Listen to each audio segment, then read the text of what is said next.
fourth graders. We are on lesson 138. It's called checking your change. We've been talking the last few days about money, getting change back. Okay, today they are going to give you some examples and you have to look and count up the money and decide, did they give it back to me in the best way and did they give me the right amount of change?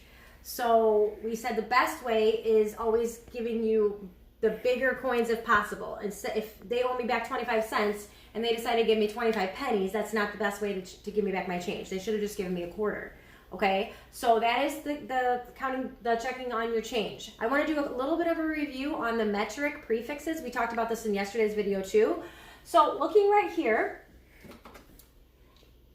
1/1000th. Which metric prefix means 1/1000th? I'll give you a hint for the meters for length. It's the one that will fit on this meter stick 1,000 times. The really, really little one. Do you remember what that was? Milli. Milli means 1/1000th. I'm going to write it over here because I want to write something else right there too. So M-I-L-L-I. That means those are tiny. 1/1000th. Okay? Which one means 1/100th?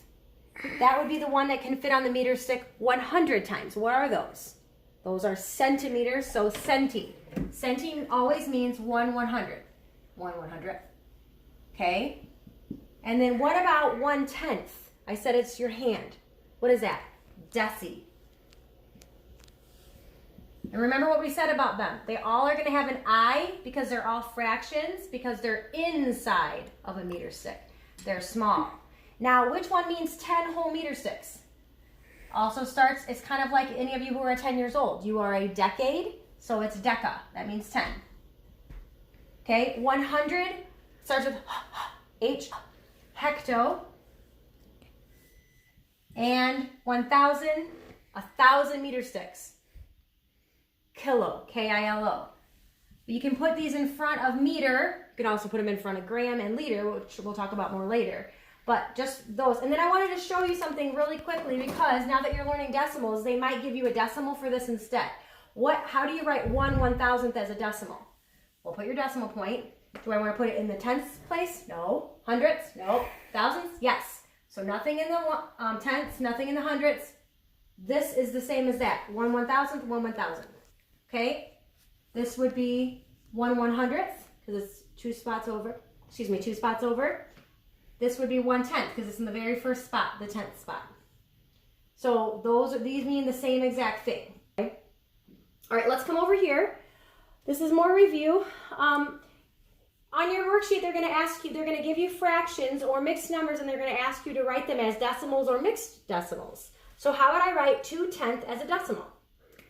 Well, decimal point, and then 2/10. So it needs to be in my 10th spot, which is right there, first spot. Here, 63 and 2/100ths. 63 is going to be the whole number, just like it is over here, and I need 2/100ths. So where do I need to put my 2? Not in the first spot, that's the 10th spot. I need to put it over here in the 100th spot and put a 0 in front to hold that spot open. That says 63 and 2/100ths, just like that says 63 and 2/100ths. Then, on a different place on your paper, they're going to give you the decimals and ask you to make them into mixed numbers or fractions. So, let's see what that would look like. 6 and 7/10ths.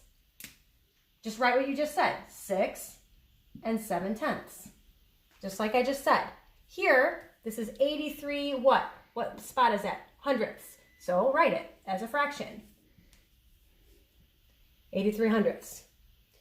Okay, and then the last thing I wanted to review with you is when you're multiplying a whole number times a mixed number. Can you look at me for a second?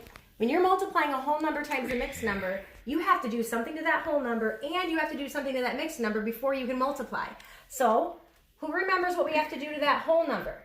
You have to turn it into a fraction, and the way you turn a whole number into a fraction is simply by putting it over 1. Ta-da, easy. Okay, multiplication sign. Now for this, I have to change 1 1/3 into an improper fraction.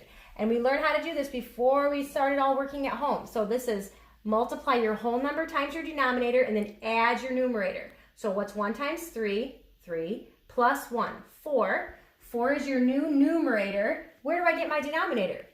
You keep your same denominator, so you keep 3.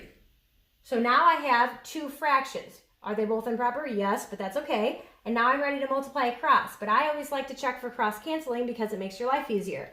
Can I do anything here for cross canceling before I multiply? Nope. Can I do anything here for cross canceling? Yes. I can divide something into both 3 and 12 to make those numbers smaller. 3. So 3 into 3 once, 3 into 12 4 times. Now when I multiply across, it's going to make my answer much easier to get. 4 times 4, 16. 1 times 1, 1. Now, 16 over 1, what is that really? Anytime you have a whole number over 1, it's just that whole number, so it's 16. And that would be my final answer. All right, I'm not going to tell you which ones, but some of the stuff that I put on the whiteboard might just be on your worksheet today. Same exact problems. So that might help you a little bit when you're doing your worksheet. Do your best.